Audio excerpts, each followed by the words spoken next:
할렐루야! 굿TV 세상을 보는 창 오색오감을 시청하시는 시청자 여러분, 저는 바이블교회 담임 목사 손용재입니다. 우리 좋으신 하나님께서 제 강의를 시청하시는 모든 분들께 큰 은혜 주시기를 기도합니다. 제4강 오늘은 여러분과 하나님의 은혜라는 주제로 이야기를 해보려고 합니다.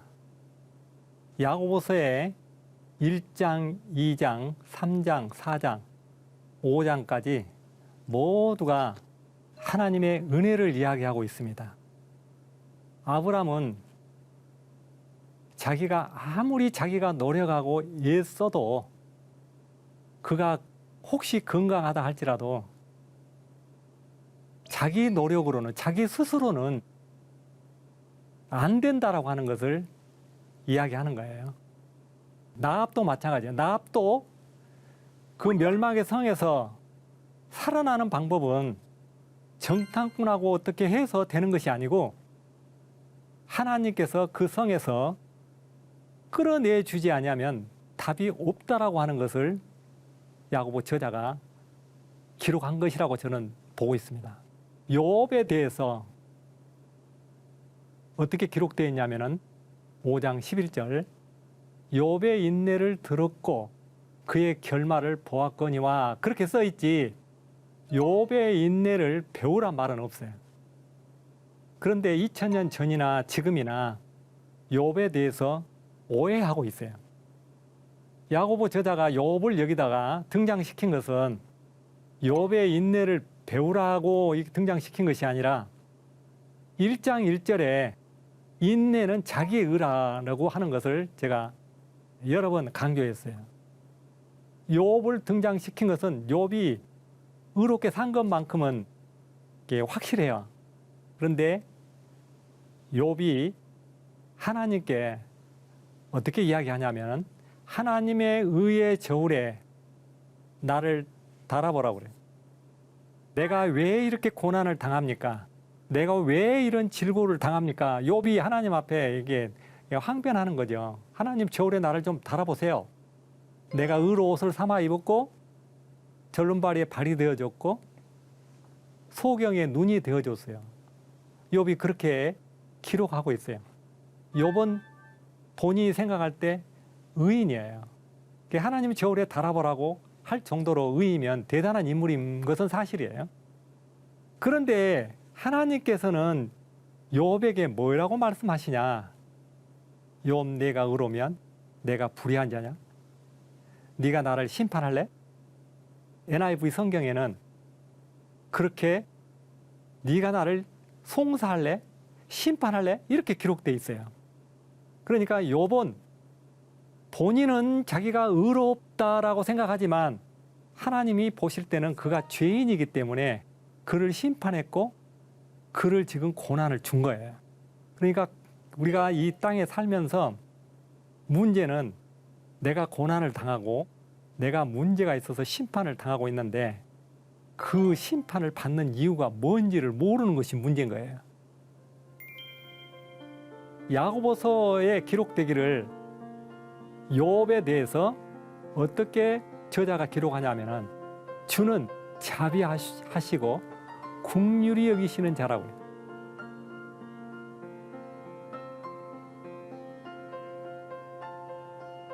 아브람도 은혜고 나압도 천사를 보내줘서 은혜고 그 다음에 욥도 자비와 긍휼이 아니면 욥이 회복이 안 돼요. 그런데 욥이 회개하지요.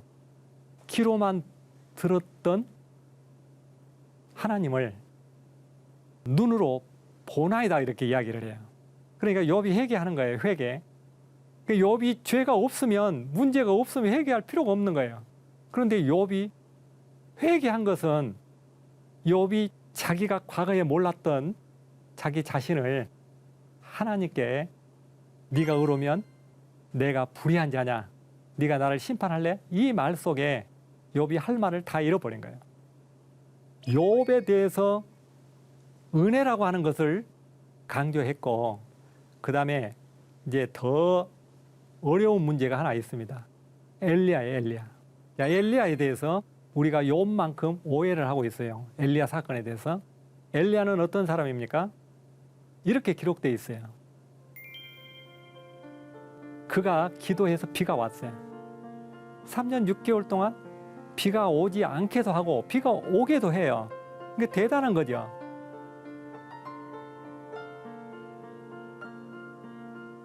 그런데 그가 기도해서 무슨 문제를 해결했느냐 하면 이 땅의 열매의 문제를 해결했어요. 열매 문제.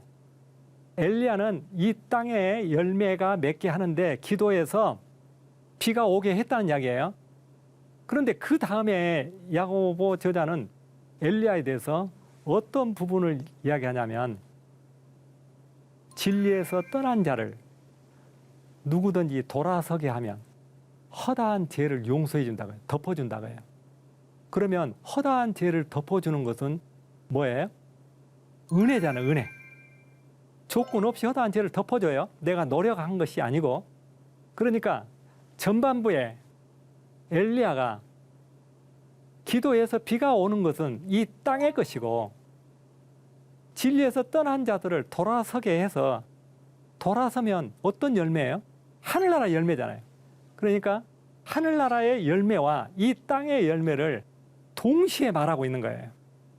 엘리야의 문제에 대해서 여기까지만 이야기할 것이 아니라 엘리야는 굉장한 사람이죠. 사렙다 가부를 먹을 것이 없는데 한 움큼 남은 거 그거 먹고 죽으려고 하는데 비가 올 때까지 밀가루와 기름이 떨어지지 않도록 기적을 베풀었어요. 그 다음에 850대 1로 싸워서 엘리야가 승리한 내용에 대해서 잘 알고 있죠. 그러니까 엘리야는 대단한 사람이에요. 그 다음에 어떤 또 사건이 있습니까? 비가 오게 했죠. 방금 이야기한 대로. 비가 오지 않는데 비가 오게 해서 식물을 열매를 맺게 했어요. 그러니까 이렇게 대단한 사람인데 그는 결정적으로 로뎀나무 아래서 죽으려고 했어요. 죽으려고.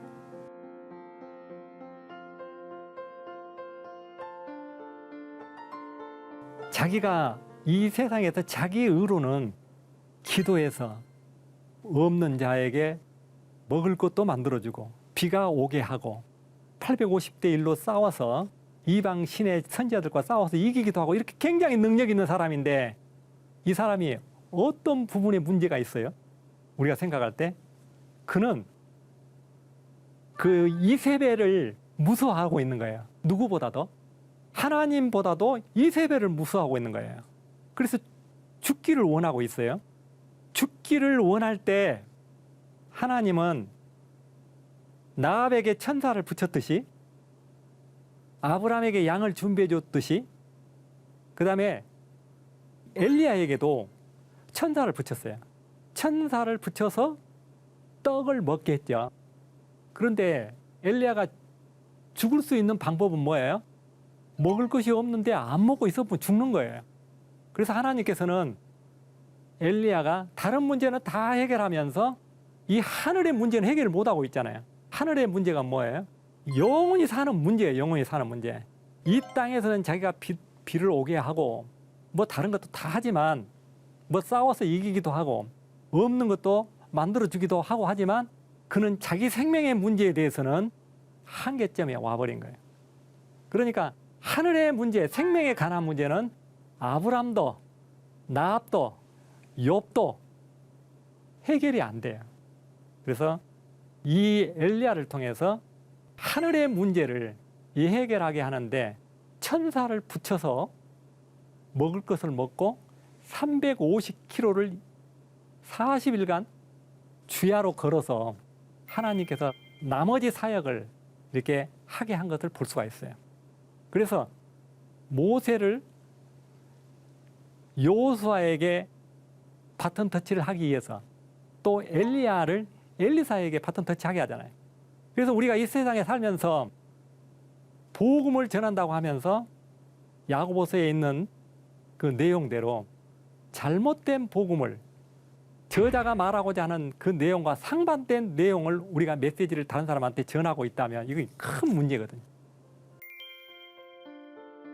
선생이 되지 말라고 했는데 선생이 안 되면 차라리 좋은데 선생이라고 하는 직책을 가지고 다른 사람을 잘못 가르치면 자기만 지옥 가면 괜찮은데 다른 사람에게까지도 영향을 미치니까 이것이 문제가 된다는 이야기죠.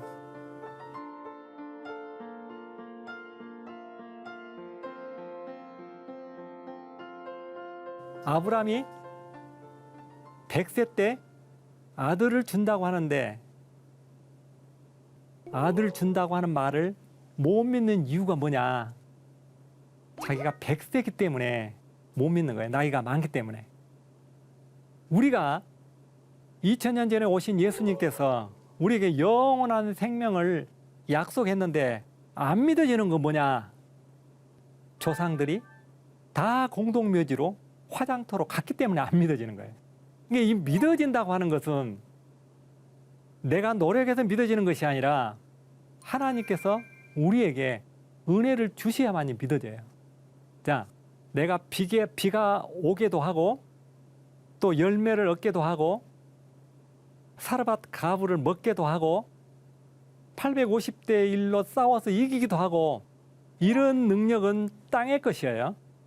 그런데 내가 영원히 사는 문제는 하나님께서 나를 은혜로 허락하지 아니하면 안 되는 거예요.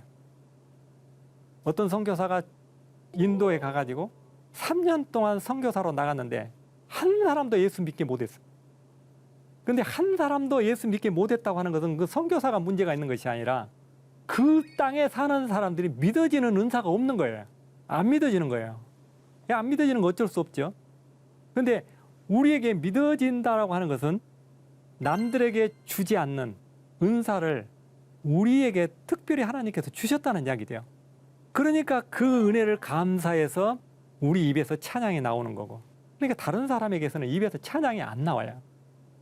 찬양이 나온다고 하는 것은 하나님의 나라에 이 복을 얻었다고 하는 것은 굉장히 중요하고 굉장히 대단한 거라고 말씀드리고 싶습니다. 엘리야를 인용한 야고보서의 내용을 우리가 잠깐 들어봤습니다. 루터가 야고보 저자는 바울의 은혜 복음을 해석하지 못하게 했다고 그랬는데, 바울과 야고보에 대해서 제가 공통된 일치한 점들을 몇 가지를 제가 한번 보겠습니다. 선에 대해서 마음은 원이로되 선은 없다. 이와 비슷한 말이 야고보서에는 온율법을 지킬 수 없다. 똑같잖아요. 공통적이잖아요.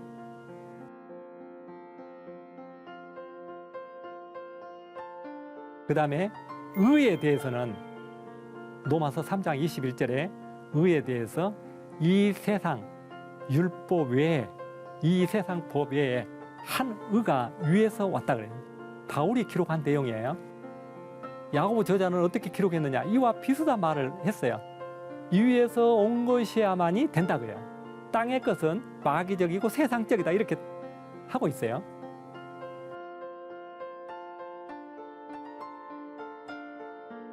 그 다음에 바울은 사랑이 없으면 구제하고 세상을 비밀을 다 아는 지식이 있어도 아무 소용이 없다고 해요. 사랑이 없으면 그렇다는 거예요.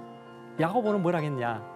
이 허탄한 사람아, 이 깡통인 사람아, 행함이 있는 믿음에 대해서 알고자 하느냐? 그러니까 행함이, 이 사랑이 없으면 뭐냐? 바울은 깽가리라 했듯이 야고보는 깡통이라고 했어요.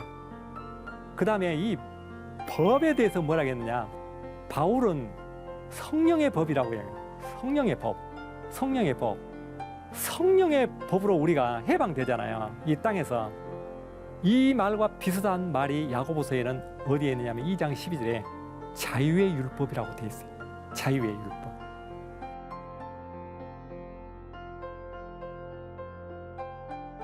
그러니까 야고보서와 바울이 기록한 내용은 바울이 은혜의 복음을 야고보 저자가 침해하는 것이 아니라 전부 똑같은 거예요. 그런데 바울의 복음은 은혜의 복음이고 야고보는 행위의 복음이라고 이야기했는데 제가 지금까지 이야기하는 내용 중에 야고보는 은혜 중에 은혜의 복음이라고 해요. 아까 전반부에 제가 이런 이야기를 했을 거예요. 마태복음에 보면은 바리새인과 서기관의 의보다 더하지 못하면, 이게 바리새인과 서기관의 의만큼 될 사람이 어디 있어 이 땅에. 그러니까 의로는, 자기의 의로는 바리새인과 서기관의 의만큼 더 돼야 된다는 뜻이에요. 그렇죠? 그런데 마태도 그렇게 앞에서 써놓고 뒤에다가 그 나라와 그 의를 구하라. 위에 있는 의로 하나님의 자녀가 된다. 땅의 의로는 답이 없다. 바리새인과 서기관은 땅의 의를 주장하는 대표적인 인물들이잖아요. 야고보서에서는 이렇게 이야기하고 있죠. 나합처럼 또 이야기하고 있고, 위에서 온 것이야만이. 그 다음에 1장 17절에는 어떻게 기록하고 있습니까? 은사와 은혜라고 이야기하고 있어요.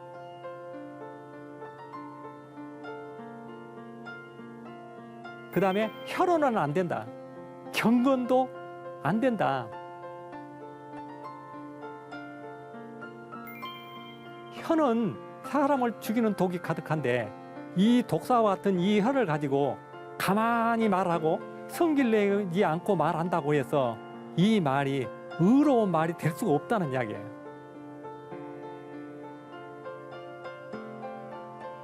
그러니까 의롭다 할 육체가 이 땅에는 없다고 바울이 이야기했는데, 야고보는 경건하다고 하는 것은, 이 경건은 하나님의 의를 얻었다는 이야기잖아요. 자신을 속인 거다 이렇게 이야기하고 있어요. 바울과 야고보에 대해서 이야기했는데 너무나 일치되고 똑같은 복음을 말하고 있고, 어떤 것은 은혜를 말하고 있고 어떤 것은 율법을 말하고 있는 것이 아니라, 제가 볼 때는 야고보는 이 사복음서에 중간에 끼어들어가도 괜찮을 정도로 완전한 은혜의 복음이다 이렇게 저는 말할 수가 있습니다. 루터가 이런 고백서를 썼어요. 야고보서는 복음주의적인 어떠한 것도 담고 있지 않다. 복음주의는 복음이라고 이야기했잖아요. 그런데 루터는 왜 이렇게 그 시대에 1522년도에 이렇게 이야기를 했을까? 그래서 루터가 그 시대에 이렇게 강하게 말을 했기 때문에, 만약 앞으로 이 은혜와 행위에 대해서 논리적으로 정리한 신학자가 나오면 자기 박사모를 벗어준다고 했어요. 그리고 자기를 바보라고 부르게 하겠다고 이야기했단 말이에요. 이렇게 강하게 이야기했기 때문에 이 야고보서에 대해서 이런 은혜의 복음이 숨겨져 있는데 잘 보이지를 않는 거예요. 그러니까 저는 야고보서를 볼 때 하나님의 의와 자기의 의, 그 다음에 땅의 것과 하늘의 것으로 이렇게 나눠서 안경을 쓰고 보면 잘 보이는데, 그 문자적으로 보면 이렇게 안 하면 행함이 없는 믿음이라고 되어 있기 때문에 이 말에 속지 말라는 말이 있어도 무슨 말에 속지 말라는 말인지 이거를 구별을 못하는 거예요. 그래서 제가 이 야고보서에 대해서 제가 보니까, 저도 과거에는 이렇게 알지 못했지만 야고보서에 대해서 제가 신학교에서 강의를 해보고 그 다음에 목사님들을 모아서 이렇게 공부를 해보니까 이 야고보서 내용은 은혜의 복음이라는 것을 이렇게 가르쳐야 되잖아요.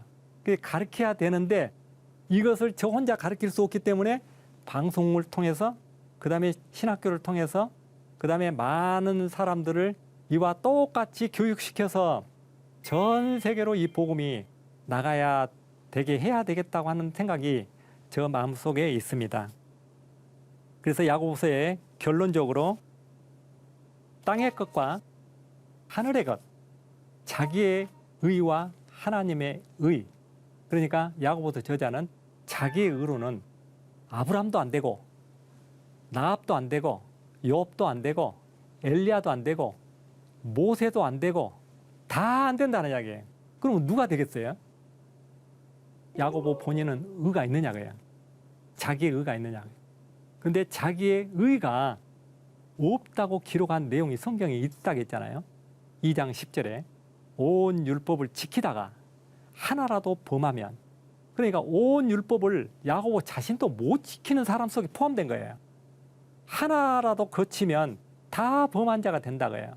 그럼 다 범한 자가 된 야고보 자신이 우리에게 율법을 지켜서 행위가 있어서 행위가 플러스 되어서 그 믿음으로 구원 얻는다고 만약 말을 한다면 야고보도 구원 얻기가 힘들고 모든 사람이 구원의 문제에 이 행위 때문에 부딪히게 된다는 이야기예요. 그래서 우리가 행위가 없어도 된다는 이야기가 아니라 구원 얻는 문제에 대해서만큼은 이 행위가 포함되지 않는다라고 말하는 거예요. 그래서 우리 예수 믿는 사람들은 구원 얻는 문제가 해결되면, 예수가 내 안에 생명이 있게 되면 행위도 왜 내가 행함이 율법적으로도 행위가 있어야 되냐면 행위가 없으면 복음을 막아버려요. 그래서 빛의 자녀답게 깨끗하게 선하게 이렇게 살아야 되는데 그렇게 못 사는다고 해서 우리가 문제가 되는 것이 아니고, 우리가 그렇게 못 사는 것은 습관적으로 유전적으로 내 조상부터 내려올 수 있어요.